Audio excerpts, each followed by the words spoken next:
राधमा कुंज बिहारी गोपीजन वल्लभ गिरिवरधारी यशोदानंदन व्रज जन रंजन यशोदानंदन व्रज जन रंजन यमुना तीर वनचारी यमुना तीर वनचारी जय राधा माधव कुंज बिहारी गोपी जन वल्लभ गिरिवरधारी जय राधा माधव कुंज बिहारी गोपी जन वल्लभ गिरिवरधारी हरे कृष्णा कृष्णा कृष्णा हरे हरे हरे रामा राम रामा हरे हरे हरे कृष्णा कृष्णा कृष्णा हरे हरे हरे रामा राम रामा हरे हरे जय कृष्ण बलराम जय कृष्ण बलराम जय कृष्ण बलराम जय गौरनिताय जय गौरनिताय जय गौरनिताय जय जय प्रभुपाद प्रभुपाद जय जय प्रभुपाद जय जय गुरुदेव गुरुदेव जय जय गुरुदेव ഹരേ കൃഷ്ണ. അപ്പോ നമുക്ക് എവിടെ പോകാം? ഋഷ്യമുഖ പർവ്വതത്തിന്റെ താഴ്വാരത്ത് പമ്പാ സരോവരത്തിന്റെ തീരത്ത് നിന്ന് നടന്ന് ഋഷ്യമുഖ പർവ്വതത്തെ നോക്കി കാണുന്ന രാമന്റെയും ലക്ഷ്മണന്റെയും അടുത്തേക്ക് പോകാം. അവിടെ രാമലക്ഷ്മണന്മാര് ആ വലിയ പർവ്വതം മാതംഗ ഋഷിയുടെ ശിഷ്യ ശബരിയും പറഞ്ഞു. അത് മാത്രമല്ല കബന്ധൻ എന്ന വേഷത്തിൽ വന്നിരുന്ന ആ ഗന്ധർവനും പറഞ്ഞിരുന്നു ഒരു പ്രത്യേക ഒരു വർഗത്തിലുള്ള ജീവികളെയാണ് ഇനി രാമചന്ദ്രമൂർത്തിയും ലക്ഷ്മണനും കാണാൻ പോകുന്നത്. അവരെ കണ്ടുമുട്ടി കഴിഞ്ഞാൽ മാത്രമേ എന്ത് സീതാ അന്വേഷണത്തിന്റെ അടുത്ത പടവ് ആരംഭിക്കാൻ പോലും പറ്റുകയുള്ളൂ. രാമനെ പോലെ തുല്യ ദുഃഖിതനായിട്ടുള്ള ഒരു പ്രത്യേക വർഗത്തിലുള്ള ജീവി ആരാണ്? അതൊരു വെറും കുരങ്ങന്മാരല്ല, അവർ വാനരന്മാരാണ് എന്ന് ആര് പറയുന്നു?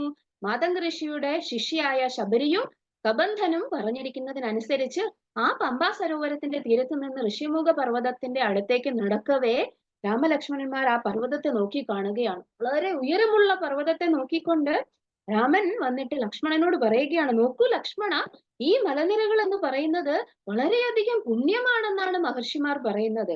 ഇത് സ്വയം ബ്രഹ്മാവ് സൃഷ്ടിച്ചതാണ് ഈ മലനിരകൾ. അദ്ദേഹം എന്നിട്ട് പ്രവചിക്കുകയും ചെയ്തു. ആര്? ബ്രഹ്മദേവൻ. എന്താണ് പ്രവചിച്ചിരിക്കുന്നത്? ആരെങ്കിലും ഈ പർവ്വത നിരകളിൽ വന്നിട്ട് ഉറങ്ങുന്ന സമയത്ത്, കിടന്നുറങ്ങുന്ന സമയത്ത് സ്വപ്നം കാണുകയാണെങ്കിൽ എണീക്കുന്ന സമയത്ത്, അതായത് അദ്ദേഹം സുഷുപ്തിയിൽ നിന്നും ഉണരുന്ന സമയത്ത് ആ സ്വർണം അദ്ദേഹത്തിന് ലഭിക്കുന്നതായിരിക്കും എന്നാണ് ബ്രഹ്മദേവൻ പ്രവചിച്ചിരിക്കുന്നത്. മാത്രമല്ല പാപിയായ ഒരാൾക്ക് പോലും ഈ പർവ്വതനിരകളിൽ സ്വന്തം കാൽ കുത്താൻ സാധിക്കുകയില്ല. അത്രയധികം പുണ്യവാന്മാരായ എന്താണ് ഋഷിമാർ അധിവസിക്കുന്ന സ്ഥലമാണ് ഈ പർവ്വതനിരകൾ, അതായത് ഋഷ്യമുഖ പർവ്വതം എന്ന് പറയുന്നത്. രാമചന്ദ്രമൂർത്തി ഈ കഥകളെല്ലാം വന്നിട്ട് വളരെ ആശ്ചര്യത്തോടു കൂടി ആ ഋഷ്യമുഖ പർവ്വതത്തെ നോക്കിക്കൊണ്ട് രാമചന്ദ്രമൂർത്തി പറയുകയാണ് ലക്ഷ്മണനോട് ഈ കാര്യങ്ങളൊക്കെ. ലക്ഷ്മണനാണെങ്കിൽ വളരെ ഉയർന്ന ആ പർവ്വതനിരകളെ ഇങ്ങനെയാണ് നോക്കുന്നത്. എന്താണ്? കൈ ഇങ്ങനെ വെച്ചിട്ട് നോക്കുകയാണ്. എന്താണ് അതിന്റെ അളവും വ്യാപ്തിയും ആഴവും ഒക്കെ നോക്കി മനസ്സിലാക്കുകയാണ്. അപ്പൊ ലക്ഷ്മണൻ രാമചന്ദ്രമൂർത്തിയോട് ചോദിച്ചു, ജ്യേഷ്ഠ, ഈ പർവ്വതനിരകളെ കാണുമ്പോ കബന്ധന്റെ വാക്കുകളാണ് എന്റെ ചെവിയിൽ മുഴങ്ങുന്നത്. കാരണം അദ്ദേഹം പറഞ്ഞ ആ ഒരു വാനരന്മാർ അല്ലെങ്കിൽ അഭൂതപൂർവമായ ജനസ്സിലുള്ള ആ ഒരു കുരങ്ങന്മാരെ കുറിച്ച് വളരെ വളരെ അത്ഭുതത്തോടു കൂടിയാണ് ഞാൻ അവരെ കാണാൻ വേണ്ടിയിട്ട് ഇവിടെ കാത്തിരിക്കുന്നത്. എനിക്ക് അറിയുകയില്ല എന്തുകൊണ്ടാണ് ഈ വാനര എന്നുള്ള പേര് അവർക്ക് കിട്ടിയതെന്ന്. എന്തായിരിക്കാം ആ പേര് കേട്ടപ്പോൾ മുതലേ അതിന്റെ അർത്ഥം എന്താണ് എന്ന് ഞാൻ ചിന്തിക്കുകയുണ്ടായി. വാ നര എന്നാണ് അതിന്റെ അർത്ഥം. അതായത് നിങ്ങൾ നരന്മാരാണോ എന്ന്. കുരങ്ങുകളോട് അങ്ങനെ ചോദിക്കേണ്ട ആവശ്യം എന്താണ്? നിങ്ങൾ നരന്മാരാണോ എന്ന്. എന്തായിരിക്കും അതിന്റെ അർത്ഥം എന്ന് ലക്ഷ്മണൻ ചോദിക്കുകയുണ്ടായി. എന്നിട്ട് ലക്ഷ്മണൻ രാമചന്ദ്രമൂർത്തിയെ നോക്കുമ്പോ ലക്ഷ്മണന്റെ വാക്കുകൾ കേൾക്കുന്നോറും രാമചന്ദ്രമൂർത്തിയുടെ മുഖത്ത് ഒരു ചെറിയ പുഞ്ചിരി, അർത്ഥവത്തായിട്ടുള്ള ഒരു പുഞ്ചിരി വരും. ആ പുഞ്ചിരി കാണുമ്പോഴേ ലക്ഷ്മണൻ അറിയാം തനിക്ക് അറിയാവുന്നതിൽ കൂടുതൽ ഈ കാര്യത്തിൽ ജ്യേഷ്ഠൻ അറിയാം. പക്ഷെ അദ്ദേഹം ഇപ്പോ ആ കാര്യം പറയാൻ വേണ്ടിയിട്ട് ഉദ്ദേശിക്കുന്നില്ല എന്ന്. അത്തരത്തിൽ ഒരു ഗൂഢമായ പുഞ്ചിരിയാണ് ജ്യേഷ്ഠന്റെ മുഖത്ത് ഉള്ളത് എന്ന് ആർക്ക് മനസ്സിലായി? ലക്ഷ്മണന് മനസ്സിലായി. അദ്ദേഹം എപ്പോഴും അങ്ങനെയാണ്. ചില കാര്യങ്ങൾ താൻ ചോദിച്ചു കഴിഞ്ഞിട്ടുണ്ടെങ്കിൽ അതിന് ഉചിതമായിട്ടുള്ള സമയത്ത് മാത്രമേ അതിന്റെ ഉത്തരം കിട്ടുകയുള്ളൂ. കാരണം എന്താണ്? നേരത്തെ പറഞ്ഞാൽ അതിനനുസരിച്ച് മനസ്സിലാക്കാനുള്ള ക്ഷമത തനിക്ക് ഉണ്ടാവുകയില്ല എന്ന് ജ്യേഷ്ഠന് നന്നായിട്ട് അറിയാം. അതുകൊണ്ട് തന്നെ ചില ഉത്തരങ്ങൾ സമയത്ത് മാത്രമേ രാമചന്ദ്രമൂർത്തി വെളിവാക്കുകയുള്ളൂ. എന്നാലും ജ്യേഷ്ഠന്റെ അടുത്തു നിന്ന് ആ ഉത്തരങ്ങൾ എങ്ങനെയാണ് ചികഞ്ഞെടുക്കേണ്ടത് എന്ന് ലക്ഷ്മണൻ അറിയാം. പക്ഷെ എന്നാലും ഇപ്പോ ആ ഉത്തരത്തിന് അല്ലെങ്കിൽ ആ ചോദ്യത്തിനുള്ള ഉത്തരം ലക്ഷ്മണൻ വന്നിട്ട് എന്ത് ചെയ്യുന്നില്ല, പ്രതീക്ഷിക്കുന്നില്ല. കാരണം യഥാസമയമാകുമ്പോൾ എന്തായാലും ജ്യേഷ്ഠൻ തന്നോട് അത് പറയും. എന്താണ് ചോദ്യം? എന്തുകൊണ്ടാണ് അവരെ വാ നര എന്ന് വിളിക്കുന്നത്?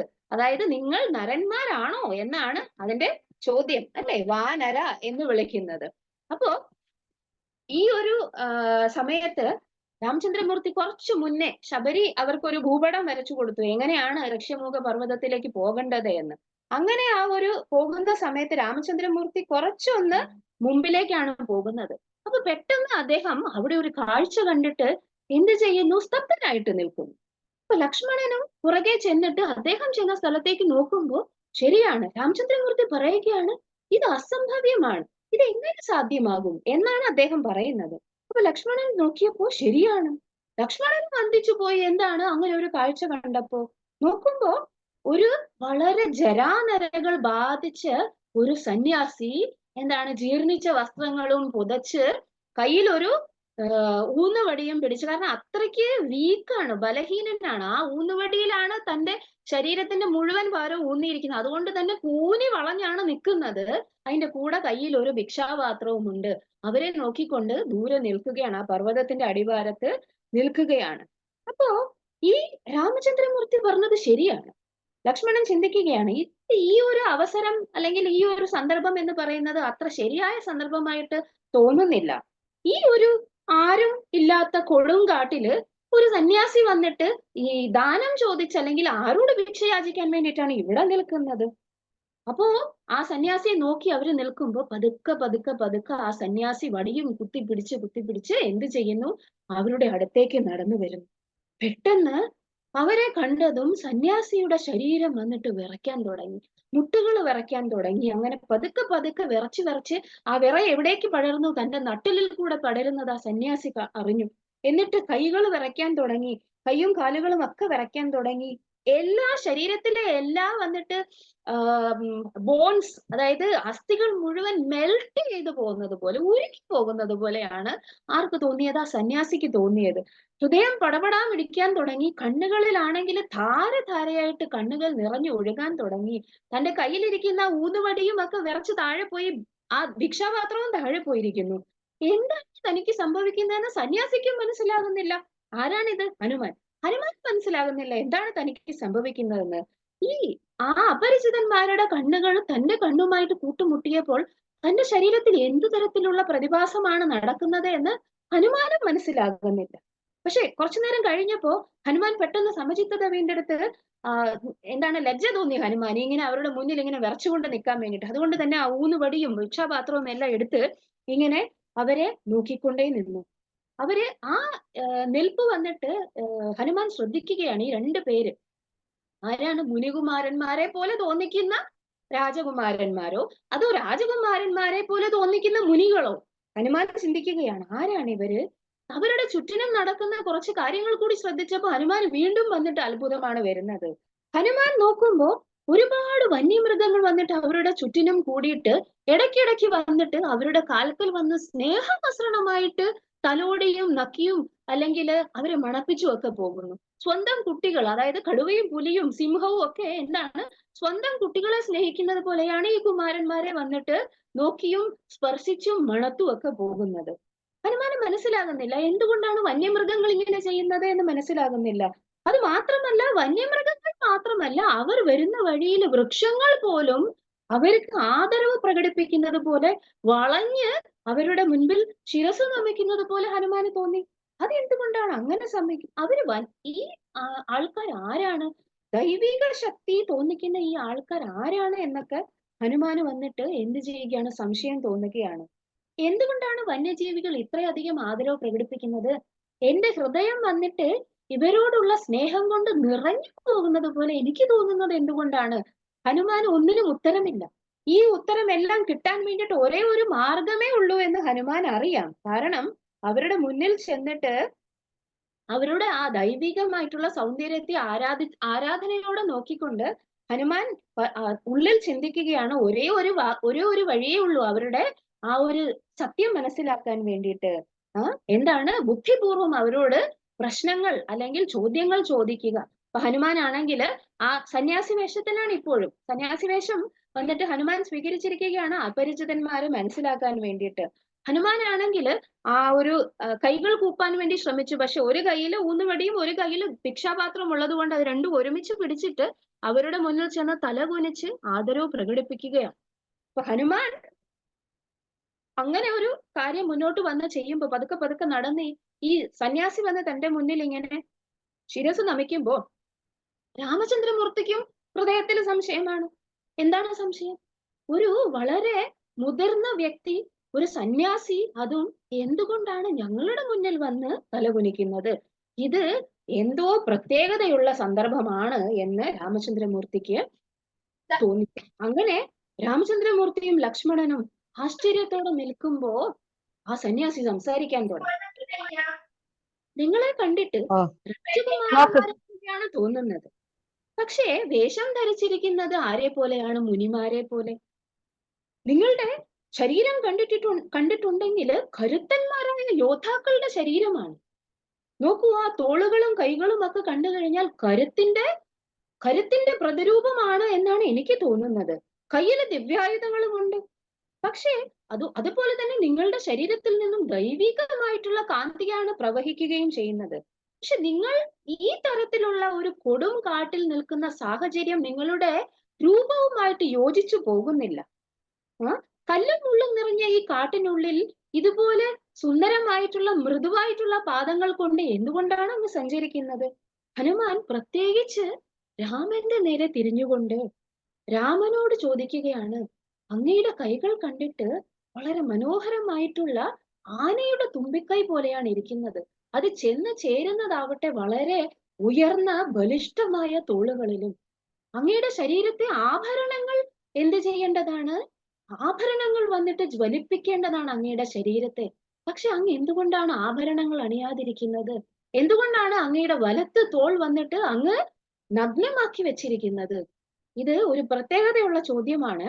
കാരണം ഇവിടെ നമ്മൾ ഹനുമാന്റെ ആ ചോദ്യത്തിന് ഒരു ചെറിയ അർത്ഥം ആചാര്യന്മാർ പറഞ്ഞിരിക്കുന്നത് നമുക്ക് വിവക്ഷിക്കാം, അത് നമുക്ക് കേൾക്കാം എന്താണ് അവർ പറഞ്ഞിരിക്കുന്നത്. ഈ ചോദ്യം എന്ന് പറയുന്നത് യഥാർത്ഥത്തിൽ ഒരു ഭക്തൻ ഭഗവാനെ കാണുമ്പോൾ ഉണ്ടാകുന്ന ചോദ്യമാണ്. കാരണം എന്താണ്? ഭഗവാന്റെ ശരീരത്തിൽ അണിഞ്ഞിരിക്കുന്ന ആഭരണങ്ങൾ യഥാർത്ഥത്തിൽ ഭഗവാന്റെ ശരീരത്തിന്റെ കാന്തി വർദ്ധിപ്പിക്കുകയല്ല ചെയ്യുന്നത്. ആഭരണങ്ങളുടെ കാന്തി ഭഗവാന്റെ ശരീരം വർദ്ധിപ്പിക്കുകയാണ് ചെയ്യുന്നത്. അതായത് ആഭരണങ്ങളെക്കാൾ മനോഹാരിത ഭഗവാന്റെ ഓരോ അംഗങ്ങൾക്കും ഉള്ളത് കൊണ്ട് അവ അണിയുമ്പോൾ ആ ആഭരണങ്ങളാണ് ജ്വലിക്കുന്നത്. ഭഗവാന്റെ ശരീരം അവര് സുന്ദരമാക്കുകയല്ല ചെയ്യുന്നത്, ആഭരണം സുന്ദരമാവുകയാണ് ചെയ്യുന്നത്. അതുകൊണ്ടാണ് ചോദിക്കുന്നത്, ആ അത്രയും സുന്ദരമായിട്ടുള്ള ശരീരത്തിൽ ആഭരണങ്ങൾ അണിയാത്തത് എന്തുകൊണ്ടാണ് എന്ന് ചോദിക്കുന്നു ഹനുമാൻ. അത് മാത്രമല്ല, ഒരു ഭക്തൻ യഥാർത്ഥത്തിൽ വന്നിട്ട് ആ സൗന്ദര്യം ഭക്തന്മാർക്ക് മാത്രം ആരാധിക്കാനുള്ളതാണ്. അതുകൊണ്ട് അത് യഥേഷ്ടം ഇങ്ങനെ ദൃശ്യമാക്കുന്നത് ഒരിക്കലും ഭക്തന് താല്പര്യമില്ല. കാരണം പല വിധത്തിലുള്ള ആളുകൾ ഭഗവാനെ കാണാൻ ആഗ്രഹിക്കും. പക്ഷെ ഭക്തന്മാർക്ക് മാത്രമേ അദ്ദേഹത്തിന്റെ ശരീരത്തെ അങ്ങനെ സച്ചിദാനന്ദ വിഗ്രഹമായിട്ട് മനസ്സിലാക്കാൻ പറ്റുകയുള്ളൂ. അതുകൊണ്ടാണ് എന്ത് ചെയ്യുന്നത്, ഹനുമാൻ ചോദിക്കുന്നത് ഈ ആഭരണങ്ങളെ കുറിച്ചൊക്കെ ചോദിക്കുന്നത്. അപ്പൊ ഇത്രയും ചോദ്യങ്ങൾ കേൾക്കുമ്പോഴേക്കും മറുപടി പ്രതീക്ഷിക്കുന്ന ഹനുമാന് മൗനം മാത്രമാണ് കിട്ടുന്നത്. കാരണം എന്താണ്, ആ അപരിചിതന്മാര് തന്റെ മുഖത്തേക്ക് സൂക്ഷിച്ചു നോക്കുക മാത്രമാണ് ചെയ്യുന്നത്, ഒരു അക്ഷരം മിണ്ടുന്നില്ല. ഹനുമാനാണെങ്കിൽ അവരുടെ ആ ഒരു കണ്ണിൽ നിന്നുമുള്ള ഭാവം കാണുമ്പോൾ ഹനുമാനെ അളക്കുന്നത് പോലെയാണ് ഹനുമാനല്ല, സന്യാസിയെ അളക്കുന്നത് പോലെയാണ് എന്ത് ചെയ്യുന്നത്, ഹനുമാന് തോന്നുന്നത്, അല്ലെങ്കിൽ സന്യാസിക്ക് തോന്നുന്നത്. ഹനുമാൻ ഈ പ്രകാരം അവരെ സൂക്ഷിച്ച് സാബൂതം അവരുടെ ആ ദൈവികമായിട്ടുള്ള ശരീരത്തെ നോക്കിക്കൊണ്ടിരിക്കുമ്പോ അവരും തിരിച്ച് അതുപോലെ ഹനുമാനെ ശ്രദ്ധിക്കുകയാണ്. ആരെ ശ്രദ്ധിക്കുകയാണ്? സന്യാസിയെ ശ്രദ്ധിക്കുകയാണ്. രാമൻ തന്റെ തല ചെരിച്ച് നേരെ ഹനുമാനെ നോക്കിക്കൊണ്ട് അടുത്ത് നിൽക്കുന്ന ലക്ഷ്മണന്റെ ചെവിയിൽ പറയുന്നത് പോലെ മന്ത്രിച്ചു പറയുകയാണ്, നോക്കൂ ലക്ഷ്മണ, ഒരിക്കലും ഇത്തരത്തിലുള്ള ഒരു സന്യാസി വന്നിട്ട് ഈ തരത്തിലുള്ള ഒരു ഉൾപ്രദേശം, ഒരു വനത്തിന്റെ അന്തർഭാഗത്ത് ആരുമില്ലാത്ത സ്ഥലത്ത് ദാനം ചോദിക്കാൻ വേണ്ടി വരികയില്ല. അത് അസംഭവ്യമായിട്ടുള്ള കാര്യമാണ്. അത് മാത്രമല്ല ലക്ഷ്മണ, ഇദ്ദേഹത്തിന്റെ രൂപം കണ്ടു കഴിഞ്ഞിട്ടുണ്ടെങ്കിൽ അതൊരു സന്യാസിയായിട്ട് തോന്നുമെങ്കിലും സന്യാസിമാർ പൊതുവെ നമ്മളൊന്നും ചോദിക്കാതെ ഇങ്ങോട്ട് ചോദ്യങ്ങളൊന്നും സാധാരണ ചോദിക്കാറുമില്ല. ഇതെന്തോ ഒരു പ്രത്യേകതയുള്ള സന്ദർഭമാണ്. ഒന്നുകിൽ ഇത് വേഷപ്രച്ഛന്നനായി വന്നിരിക്കുന്ന ഏതോ അസുരനായിരിക്കാം, അല്ലെങ്കിൽ ഇത് വളരെ ബുദ്ധിമാനായിട്ടുള്ള ഒരു ദൂതനായിരിക്കാനാണ് വഴി. എന്തായാലും ഇത് വന്നിട്ട് ആകസ്മികമായിട്ടുള്ള ഒരു കണ്ടുമുട്ടലല്ല ഈ സന്യാസി നമ്മളെ കണ്ടുമുട്ടിയത്. ഇത് വളരെ ഒരു പ്ലാൻ അല്ലെങ്കിൽ ഒരു പദ്ധതി പോലെയാണ് എനിക്ക് തോന്നുന്നത്.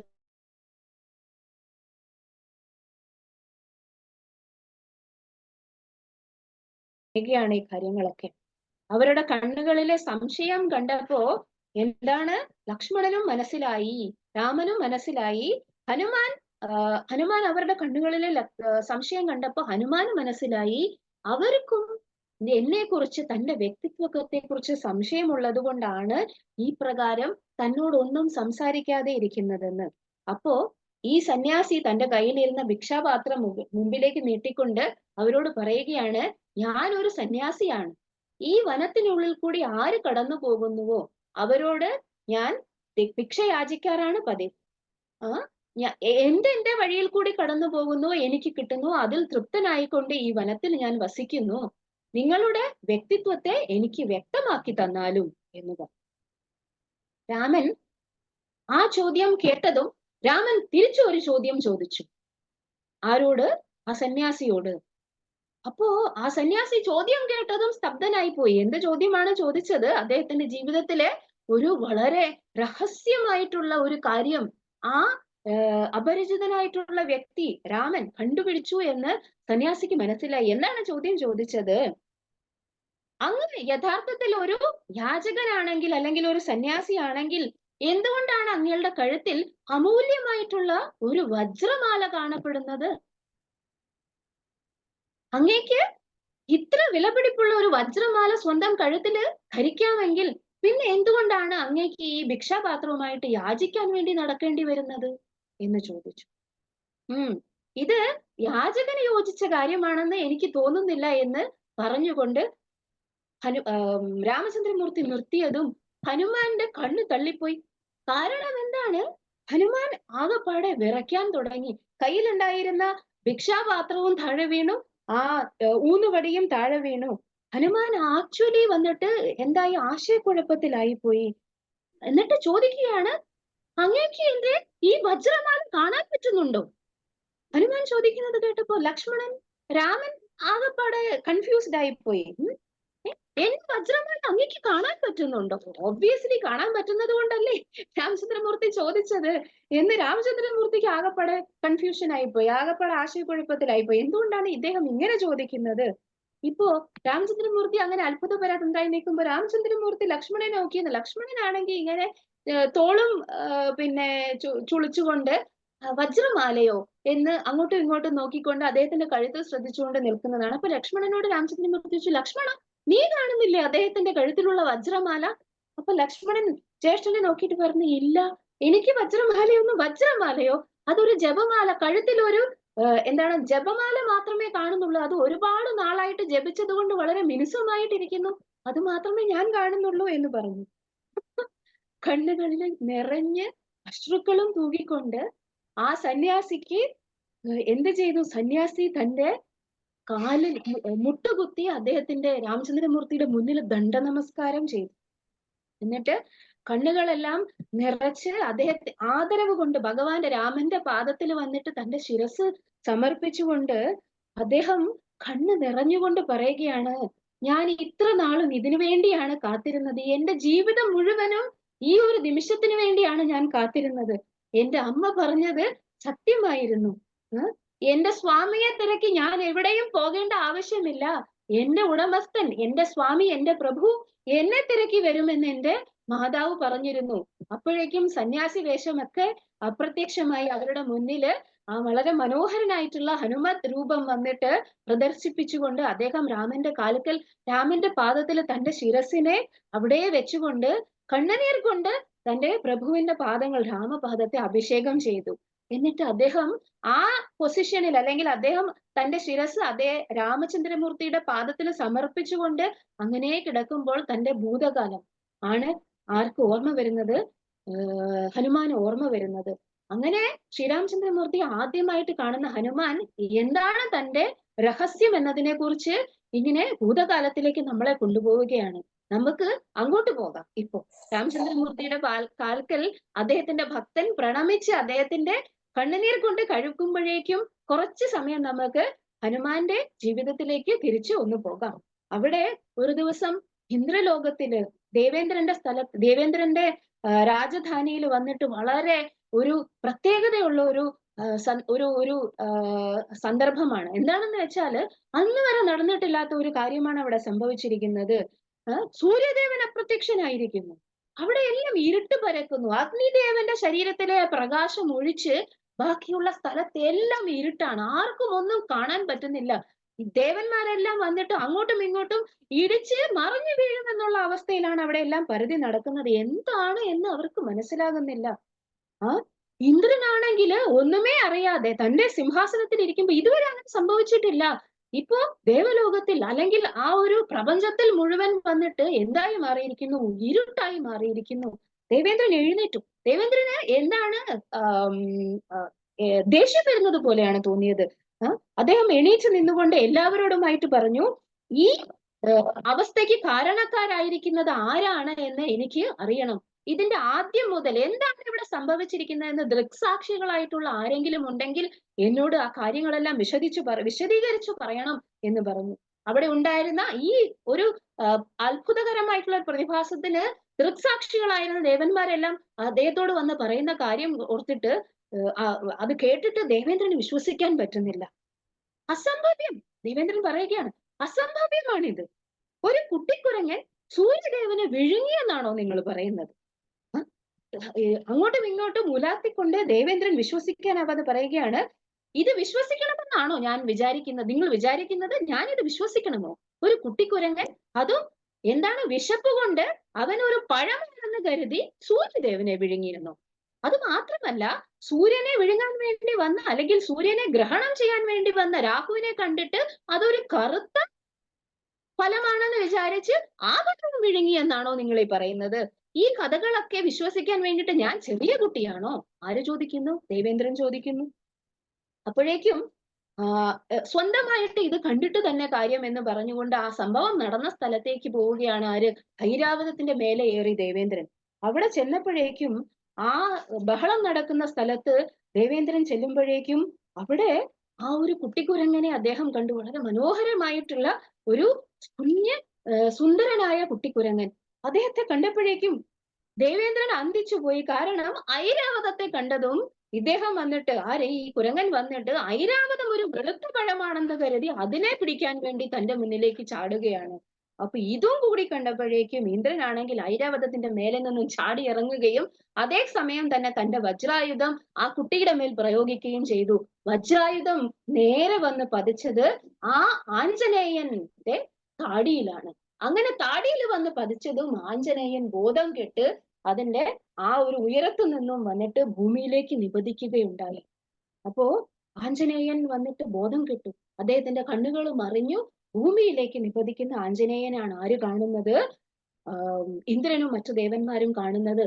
ആഞ്ജനേയന്റെ ആ ഒരു പ്രവൃത്തിയിൽ വന്നിട്ട് ആഞ്ജനേയന്റെ വായ തുറക്കവേ സൂര്യദേവനും രാഹുവും വന്നിട്ട് അദ്ദേഹത്തിന്റെ വായിൽ നിന്നും പുറത്തു വരികയും ചെയ്തു. അപ്പോഴേക്കും ലോകം മുഴുവൻ പ്രകാശമാനമാവുകയും ചെയ്തു. വീണ്ടും തങ്ങളുടെ രാജാവിന്റെ വീരശൂര പരാക്രമത്തെ ഓർത്ത് ദേവന്മാരെല്ലാവരും വിജയഭേരി മുഴക്കിക്കൊണ്ടിരിക്കവേ പെട്ടെന്ന് വീണ്ടും ഒരു പ്രശ്നം വന്നു. അവർക്കൊക്കെ ശ്വാസം മുട്ടുന്നത് പോലെ തോന്നി. കഴുത്ത് അല്ലെങ്കിൽ തൊണ്ടയൊക്കെ വരണ്ട് അവർക്ക് ശ്വാസം കിട്ടാതെ സഫോക്കേറ്റഡ് ആയിട്ട് അവരെല്ലാം ബുദ്ധിമുട്ടുന്നത് പോലെയാണ് തോന്നിയത്. ഇതിന്റെ കാരണം എന്താണ് എന്ന് അവർക്ക് മനസ്സിലായില്ല. ദേവലോകത്തിൽ പ്രശ്നങ്ങളാണല്ലോ എന്ന് അവർ വിചാരിക്കുമ്പോ എന്താണ് അതിന് കാരണം എന്ന് അന്വേഷിച്ച് അവര് ഇന്ദ്രനെ നോക്കി. ഇന്ദ്രനാണെങ്കിൽ ഒന്നും മനസ്സിലാകുന്നില്ല, ശ്വാസം മുട്ടുന്നത് പോലെ തോന്നുന്നു. അവര് ബ്രഹ്മദേവനെ നോക്കി. ബ്രഹ്മദേവന്റെ ദൃഷ്ടി, എല്ലാം അറിയുന്ന ബ്രഹ്മദേവന്റെ ദൃഷ്ടി എങ്ങോട്ടാണ്? ഭൂമിയിലെ ഒരു പ്രത്യേക സ്ഥലത്തേക്കാണ് എന്നവർക്ക് മനസ്സിലായി. അവിടെ ബ്രഹ്മദേവൻ കാണുന്നത് ഒരു പ്രത്യേക ഭൂപ്രദേശത്ത് ഒരു വലിയ ഗുഹ. ആ ഗുഹയിലേക്കാണ് ബ്രഹ്മദേവൻ നോക്കുന്നത്. അവിടെയാണ് ഈ കാരണം, അല്ലെങ്കിൽ ഇതിന്റെ എല്ലാം കാരണമെന്ന് ബ്രഹ്മദേവന് മനസ്സിലായതും എല്ലാവരും ചേർന്ന് ആ ഗുഹയിലേക്കാണ് പോകുന്നത്. അവര് ആ ഗുഹയിലേക്ക് ചെല്ലുമ്പോ അവിടെ ബ്രഹ്മദേവൻ കാണുന്നു ആ കുട്ടി. ആരാണ്? ഇന്ദ്രദേവൻ ഇപ്പോ തന്റെ വജ്രായുധം ഉപയോഗിച്ച് ആക്രമിച്ച ആ കുട്ടി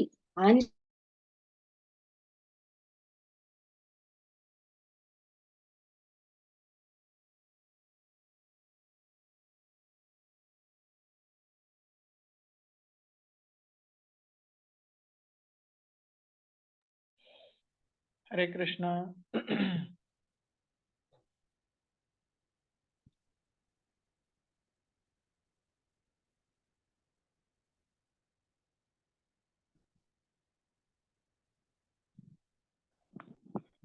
ഹരേ കൃഷ്ണ മാതാജി. ഹരേ കൃഷ്ണ ഹരേ കൃഷ്ണ കൃഷ്ണ കൃഷ്ണ ഹരേ ഹരേ ഹരേ രാം ഹരേ രാം.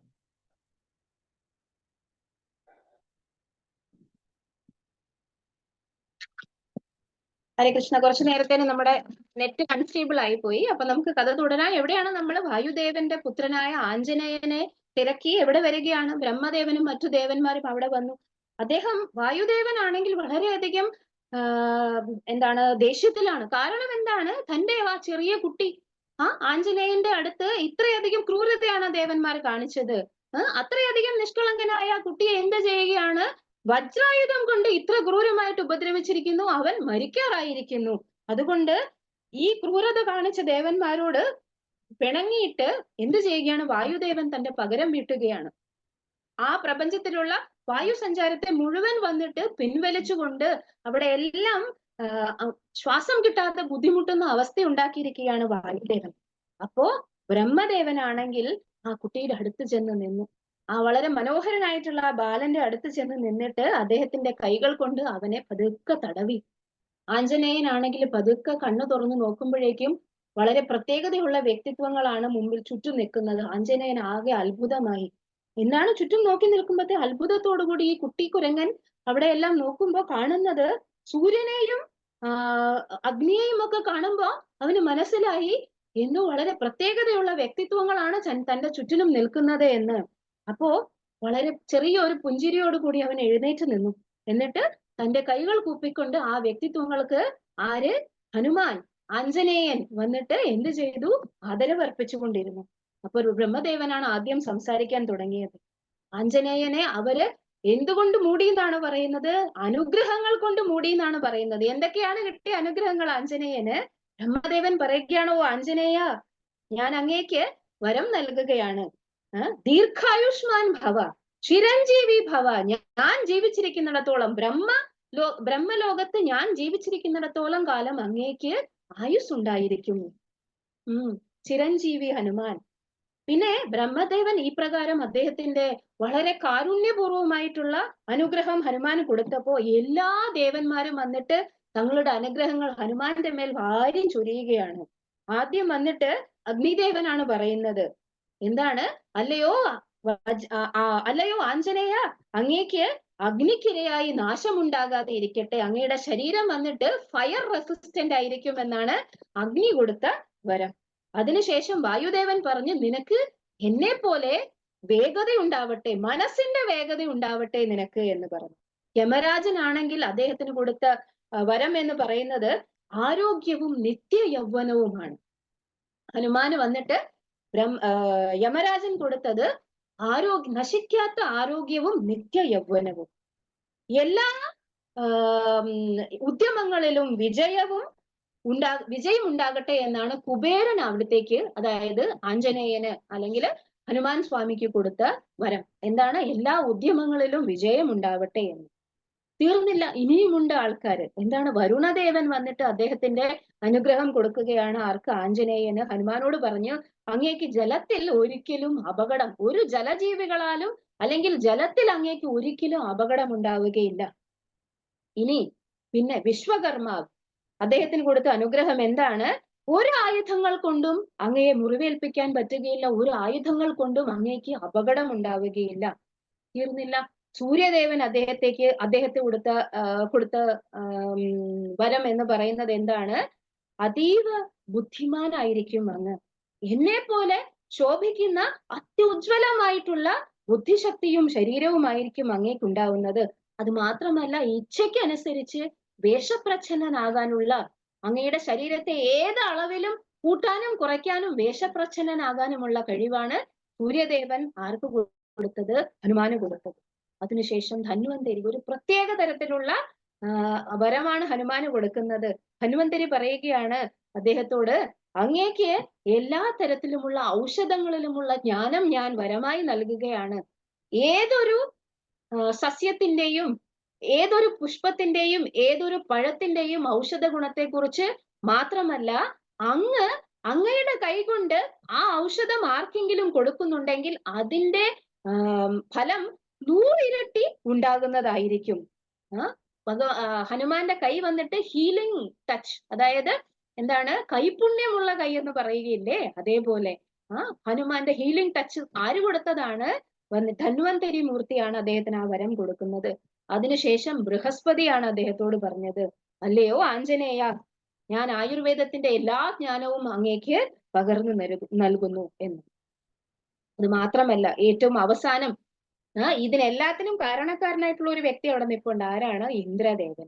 ഇന്ദ്രദേവനാണെങ്കിൽ എല്ലാവരും സംസാരിച്ചു കഴിഞ്ഞതിന് ശേഷം പതുക്കെ വന്നിട്ട് ആരോട്? വളരെ നാണക്കേട് അല്ലെങ്കിൽ ലജ്ജയാണ് ഇന്ദ്രദേവന് തോന്നുന്നത്. താൻ കാരണമാണ് ഈ കുട്ടിക്ക് ഇങ്ങനെ, അതായത് ഒരു ചെറിയ കുട്ടിയെ വജ്രായുധം കൊണ്ട് എന്ത് ചെയ്തിരിക്കുന്നു? ഉപദ്രവിച്ചിരിക്കുന്നു. അതുകൊണ്ട് ഇന്ദ്രദേവൻ വളരെ നാണത്തോടു കൂടി വന്ന് പറയുകയാണ് ആരുടെ അടുത്ത്? ഹനുമാന്റെ അടുത്ത്, അല്ലയോ ആഞ്ജനേയ, അങ്ങയുടെ താടിയിൽ വന്നിട്ട് എന്റെ വജ്രായുധം കൊണ്ട് മുറിവേറ്റതിനാൽ, തകർന്ന താടിയിലുള്ളതിനാൽ അങ്ങയെ ഇനി ഹനുമാൻ എന്നറിയപ്പെടും. ഇന്നു മുതൽ അങ്ങ് ചെയ്യുന്ന എല്ലാ പ്രവൃത്തിയും ലോകം മുഴുവൻ അറിയപ്പെടും. എന്നേക്കാൾ മികച്ചവനായിട്ട് ലോകം അങ്ങയെ അറിയപ്പെടും എന്ന് പറഞ്ഞു. ശരിയാണല്ലേ?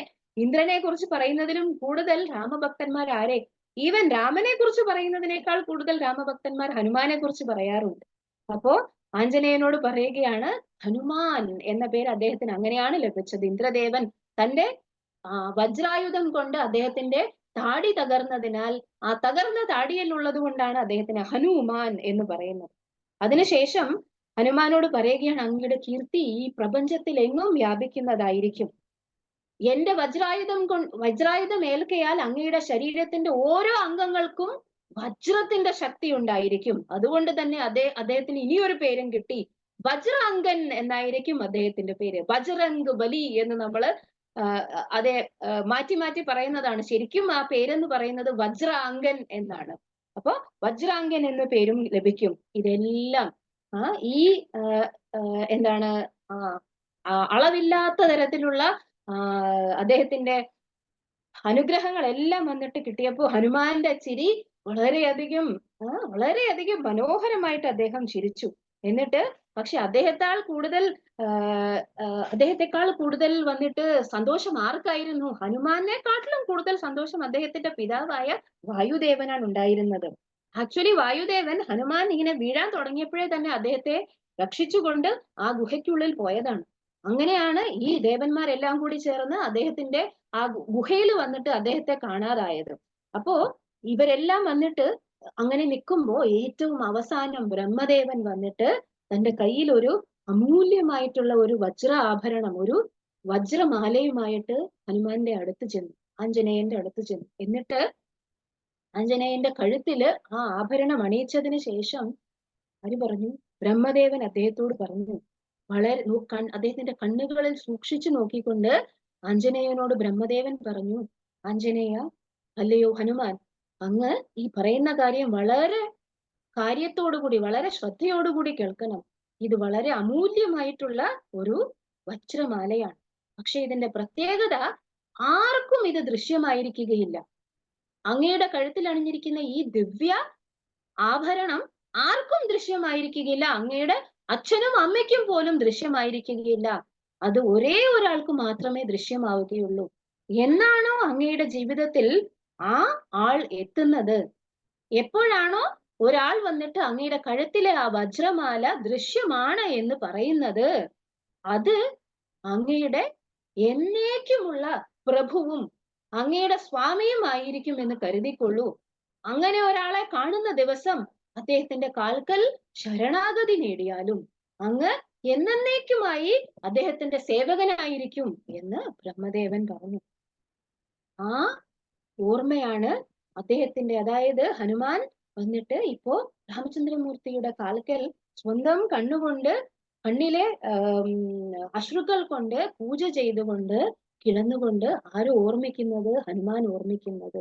പ്രഭുവും ദാസനുമായിട്ടുള്ള ആദ്യത്തെ കാഴ്ചയാണ് വളരെ മനോഹരമായിട്ടുള്ള ഈ കാഴ്ച. ഹനുമാൻ സ്വാമി എന്ന് പറയുന്നത് ഭക്തന്മാരിൽ മകുട ഉദാഹരണമായിട്ട് കാണപ്പെടുന്ന അല്ലെങ്കിൽ പറയപ്പെടുന്ന ഒരു നാമമാണ്.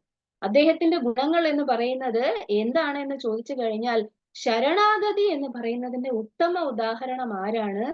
ഹനുമാനാണ്.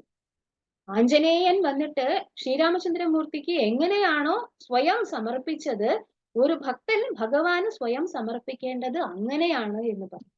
രാമചന്ദ്രമൂർത്തി എന്ന് കേൾക്കുമ്പോൾ ആദ്യം നമ്മളുടെ മനസ്സിൽ ഓടി വരുന്ന നാമം അല്ലെങ്കിൽ ഓടി വരുന്ന രൂപം എന്ന് പറയുന്നത് അദ്ദേഹവും ഹനുമാനും തമ്മിലുള്ള ബന്ധത്തെ കുറിച്ചാണ്.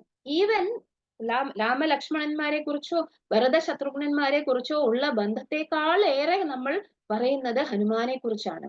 ഭക്തനെ ആരാധിച്ചു കഴിഞ്ഞിട്ടുണ്ടെങ്കിൽ ആ വഴി ഭഗവാനെ പ്രാപിക്കാം എന്ന് നമുക്ക് ചൈതന്യ മഹാപ്രഭു പറഞ്ഞു തന്നിട്ടുണ്ട്. ശ്രീരാമചന്ദ്രമൂർത്തിയുടെ കാര്യത്തിലാണെങ്കിൽ അദ്ദേഹത്തിന്റെ കാൽക്കലേക്കുള്ള മാർഗം എന്ന് പറയുന്നത് ഹനുമാന്റെ ആരാധനയിലൂടെയാണ് എന്ന് ആ സമ്പ്രദായത്തിലുള്ളവർ പറയാറുണ്ട്. അതുകൊണ്ടാണ് ഹനുമാൻ എന്ന് പറയുന്നത് ഭക്തന്മാരിൽ അഗ്രഗണ്യനായിരിക്കുന്ന ശ്രീ രാമചന്ദ്രമൂർത്തിക്ക് വേണ്ടിയിട്ട് എന്തും ചെയ്യാൻ വേണ്ടി തയ്യാറായി നിൽക്കുന്ന, എപ്പോഴും സേവിക്കാൻ നിൽക്കുന്ന, സേവന മനോഭാവത്തിന്റെ മകുടോദാഹരണമായിട്ടുള്ള ഒരു ഭക്തൻ ഉണ്ടെങ്കിൽ അത് ആരാണ്? ഹനുമാനാണ്. അപ്പോ അങ്ങനെ വളരെ പ്രത്യേകതയുള്ള ഒരു സംഗമമാണ് ഇന്ന് നമ്മൾ കണ്ടത്.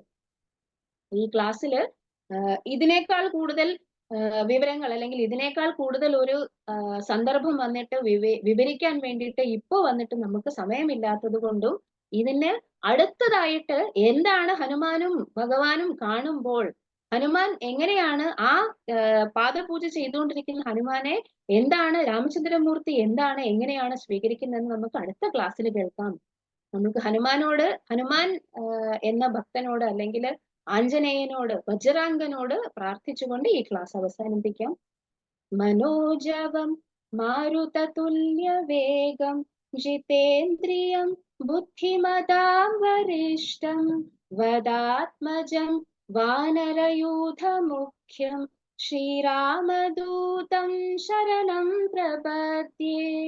മനോജവം മാരുതതുല്യ വേഗം ജിതേന്ദ്രിയം ബുദ്ധിമതാം വരിഷ്ഠം വദാത്മജം വാനരയൂഥമുഖ്യം ശ്രീരാമദൂതം ശരണം പ്രപദ്യേ. ഹരേ കൃഷ്ണ. ഹരേ കൃഷ്ണ. ഹരേ കൃഷ്ണ. വരിക, ഇതുമായിട്ട് ബന്ധപ്പെട്ട് എന്തെങ്കിലും സംശയം ഉണ്ടെങ്കിൽ ചോദിക്കാം മാതാജിയോട്.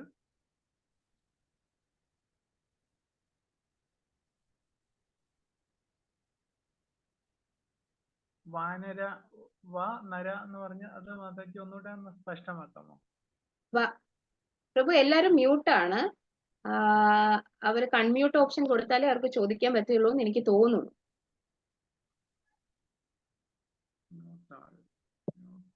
ഗോപിക റെക്കോർഡിംഗ്